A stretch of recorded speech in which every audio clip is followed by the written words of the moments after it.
class. This is a makeup video for Monday, December 14th. It's absolutely essential that if you are absent, you watch this video because this video is going to give you everything that you need to be successful in class on Wednesday. And you do get a grade in class on Wednesday. I'll talk about that coming up. But basically today we went over foreshadowing and we went over another Greek myth that we're going to discuss in class on Wednesday. So at first we talked about this question, can money buy happiness? So this got us thinking about where we're going with this lesson today. And then we talked about foreshadowing. So foreshadowing is a literary device used to hint at events yet to come. So fore means ahead, and shadow is a glimpse at something that you can't really see the full details of yet. So let's look at what foreshadowing can be in a story. In a story, you might get foreshadowing in dialogue. Maybe you hear background characters talking about something that's actually going to happen later on. It can be in the character names.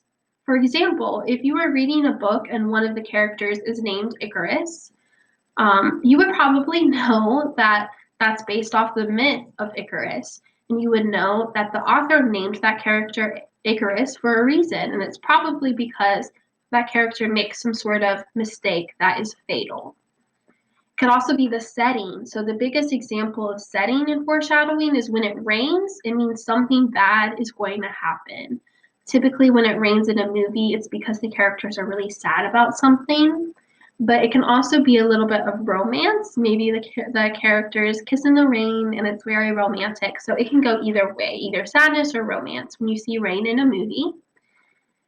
If it references another story, it's a good hint that that story is important. Maybe it's inspired by that story. So if it references, Adam and Eve, maybe there's going to be some decision that the characters have to make that could lead to something bad to happen down the line. Another example is when it focuses on a specific object. So if it zooms in on a specific object, like maybe there's a knife on the counter, that's probably going to come back into play later in the story. I bet that knife, you're going to see it in a different context. So this video has a lot of really good examples from Disney. I would encourage you to look back through this PowerPoint. Remember, everything that you need for every specific day is posted on Google Classroom. So this PowerPoint is posted on Google Classroom under Monday, and you can come watch this video at your own pace. There's a lot of really cool examples in there. And then we read the story of King Midas, and I'm actually going to take the time to read the story to you because it's so important. This story is going to be what the entire class Wednesday is on, and you get a grade based off your participation on Wednesday, a whole separate grade that's going to be mastery. So it's really important that you understand this story. So while I'm reading the story, I would like you to pay attention and follow along. If you're following along while someone is reading the story out loud, it helps your reading comprehension, so make sure you're following along with the words. And then while I'm reading it, I want you to think about theme and foreshadowing. Theme and foreshadowing. All right. So before we even get started, I want to point out some of these definitions. So in the first paragraph, we're going to hear the names of two other characters. We have Bacchus, or Dionysus in Greek mythology. So we've actually referenced Dionysus before. I don't know if you remember, but another name for him is Bacchus. So just know they're the same Greek god. And Dionysus, or Bacchus, is kind of like the party god. He's the god of harvest. He's the god of wine. He's the god of theater. So he's all about the drama and he's all about the partying. And then he has a friend. His friend's name is Silenus. He's a companion and tutor to the wine god Dionysus, referenced as Bacchus in the story. So Bacchus is the Greek god of harvest and wine, and then Silenus is his friend. All right. Bacchus, on certain occasion, found his old schoolmaster and foster father, Silenus, missing. The old man had been drinking, and in that state wandered away, and was found by some peasants, who carried him to their king Midas. Midas recognized him and treated him hospitably, entertaining him for 10 days and nights with an unceasing round of jollity. So basically, they party a little too hard, and Bacchus's friend Silenus ends up going missing, and he's found by some peasants. The peasants are like, "Oh wow, this is actually the friend of Bacchus, our Greek god of wine. So we have to do something. We can't just leave him here. Let's take him to our king, Midas." So they take him to King Midas. King Midas recognizes him as well, so he takes really good care of him. They have so much fun for 10 days and 10 nights. But on the 11th day, he's like, "Okay, let's bring you back home. We had so much fun together, but I'm sure you're missing home." So on the 11th day, he brought Silenus back and restored him in safety to his pupil. Whereupon Bacchus offered Midas a choice of reward, whatever he might wish. He asked that whatever he might touch be changed into gold. Bacchus consented, though sorry he had not made a better choice. So there's a lot to unpack in this paragraph. Let's talk about it. All right, Midas took really good care of his friend. So Bacchus is going to offer a reward. He's like, "You took so much good care of my friend. I'm going to grant a wish, basically. Whatever you want, anything you want, I'll give it to you." So he thinks really hard. I mean, we assume. And he decides that his wish is for everything he touches to turn to gold. So now maybe you remember this story about someone who wishes for everything they touch to turn into gold. It is one that we hear, I feel like is referenced fairly often. So he wishes for everything that he changes to turn into gold. I want you to start predicting what could go wrong, because in these myths, there's always something that goes wrong. And we have a really interesting sentence here that I want to point out. So Bacchus, the god, consents, so he agrees, but he's sorry that Midas did not make a better choice. All right, so Midas went his way, rejoicing in his new acquired power, which he hastened to put to a test. He could scarce believe his eyes when he found a twig of an oak, which he plucked from the branch, become gold in his hand. He took up a stone, changed to gold. He touched a sod, it did the same. He took up an apple from the tree, and you would have thought he had robbed the garden of Hesperides, which is, if you look at the bottom, a name for nymphs who tended a garden where there were golden apples. His joy knew no bounds, and as soon as he got home, he offered the servants a splendid repast on the table. So basically what's happening here is he's so happy, he's so excited that he's able to have so much gold, because if you can touch things and they turn to gold, that's wealth. That's basically money. That means that you are rich and powerful if you have all of this gold. He's so happy, and he decides to have a feast with his people. So they get ready for the feast. So if we're thinking back to that question from the beginning, can money buy happiness? It looks like it's working. It has bought his happiness at this time. But there's always a shift in these myths. So let's see. Then he found to his dismay that whether he touched bread, it hardened in his hand, or put a morsel to his lip, it defied his teeth. He took a glass of wine, but it flowed down his throat like melted gold. So it's not working out well. It's not working out well for Midas at all. The problem, if everything you touch turns to gold, is you can't eat, because when you pick up your food, it turns to gold. So he's realizing now that he made a mistake.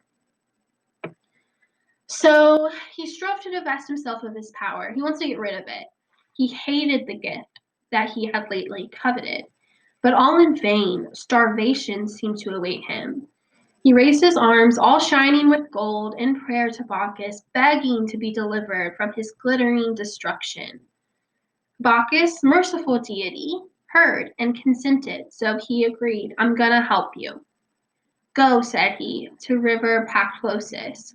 Trace its fountainhead, there plunge yourself and body in, and wash away your fault and its punishment." He did so, and scarce had he touched the waters before the gold-creating power passed into them, and the river's sands became changed to gold, as they remain to this day. Thenceforth Midas, hating wealth and splendor, dwelt in the country, and became a worshipper of Pan, the gods of the fields. So at the end of the story, he's able to get rid of his gift. He goes to the water and he washes his gift away. His gift transfers to the water. So now the water has that ability and he doesn't have that ability anymore. And the story ends when we realize how Midas has changed as a person. At the beginning, of course, he's very greedy. He's very concerned about wealth and money. But at the end, he learns a lesson. And remember, the theme is what lesson the character learns, which is the lesson that we can learn from reading the story. So at the end, he says that he hates wealth and splendor, and he lives in the country instead. So Midas has definitely changed for the better, if you ask me. He's grown as a person from having this experience, and he's learned his lesson. And whatever lesson it is that you think he has learned, is going to be the theme, as long as it applies to everybody. It has to be universal. So make sure that theme doesn't have any character names in it or any information about the story. It should just be whatever you think the message here is that Midas learned. What did he learn in the story? That's going to be the theme. There's also some examples of foreshadowing in here, so you can look through here and find at least one example of foreshadowing.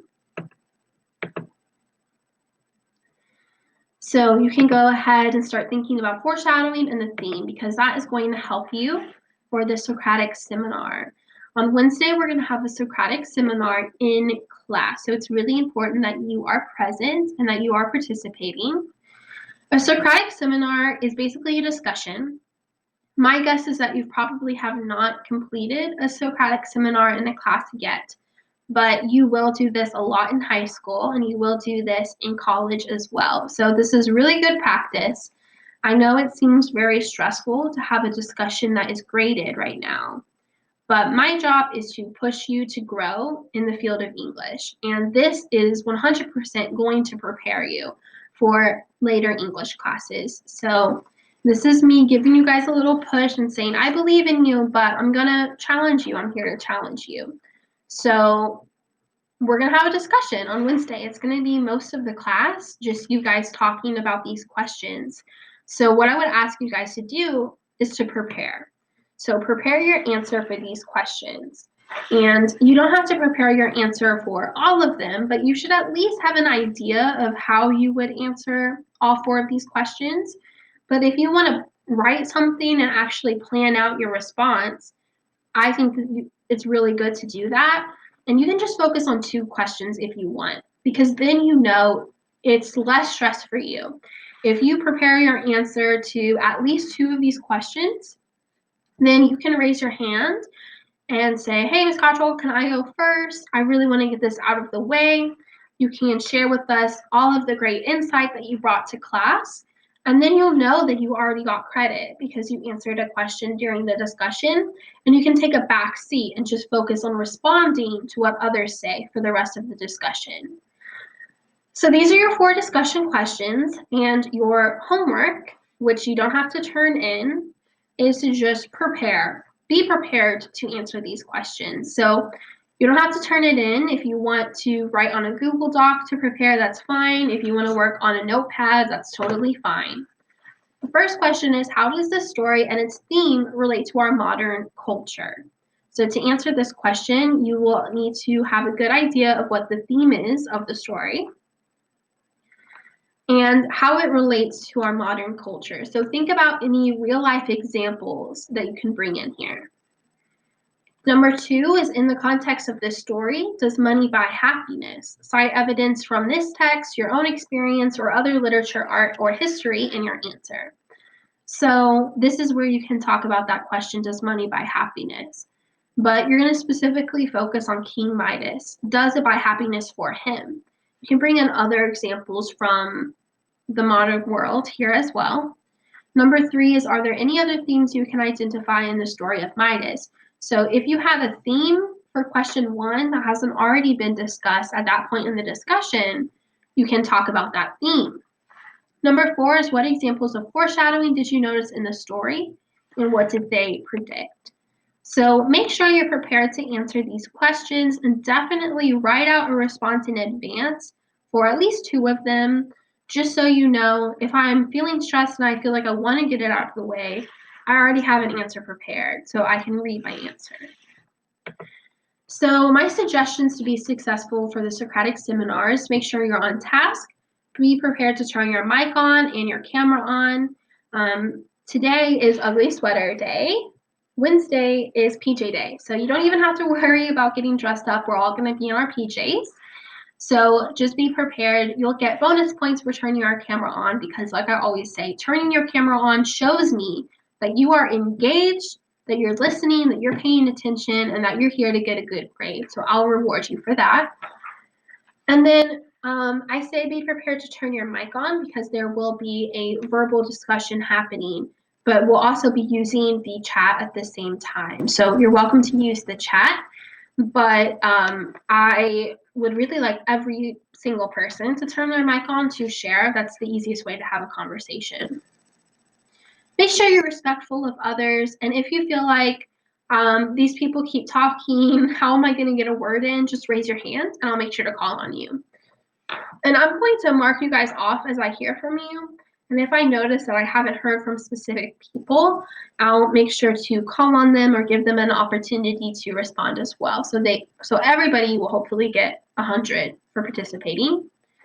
And then if you're going to be absent, make sure you email me so I can provide you with an alternative assignment. I'm only going to give this alternative assignment to the people who contact me. So make sure that you do if you're going to be absent. Or if you just feel like you have a lot on your plate right now and you're really struggling with your mental health and having a discussion in class is not something you can handle right now due to anxiety or something like that, again, just send me an email. I'm 100% willing to work with you guys.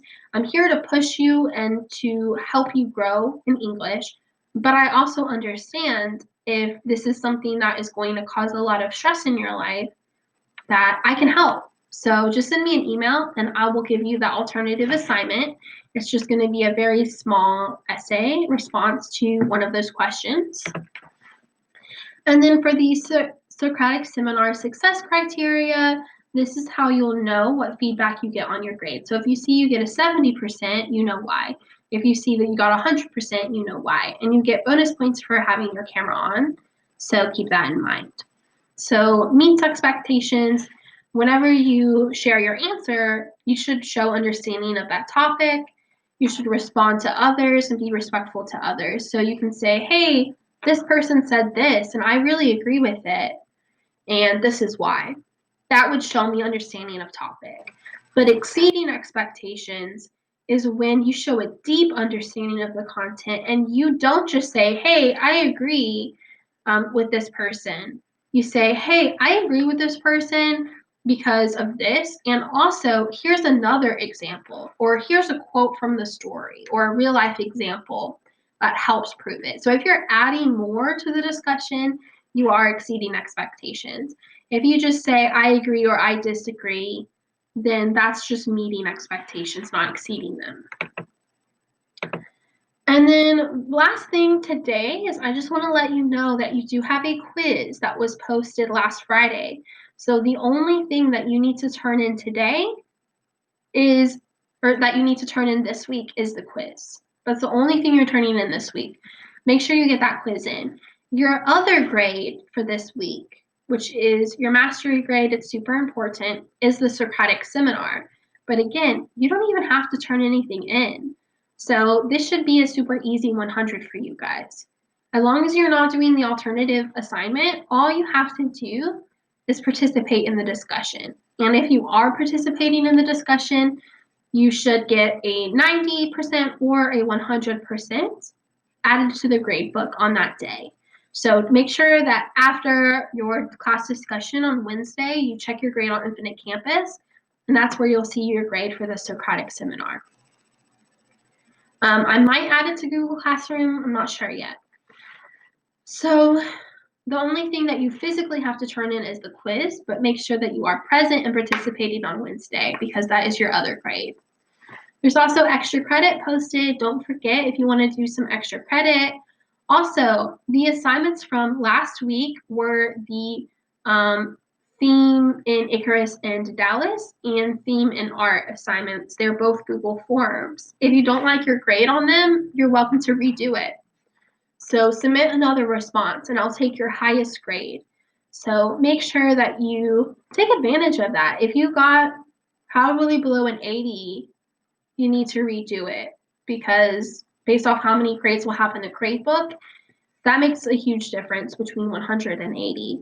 So do it until you get 100 or a 90 or a grade that you're happy with. Other than that, just don't forget that it is Spirit Week, so I hope to see some of your crazy socks tomorrow, PJs on Wednesday, holiday headgear on Thursday, and then Friday is actually club day. We're going to do a special one-time holiday club. So make sure you sign up to go to one of those so we can do something fun outside of class to celebrate. So that's all I have for you today. Thank you if you made it to the end of this video. You are doing what you need to be successful, and I appreciate you.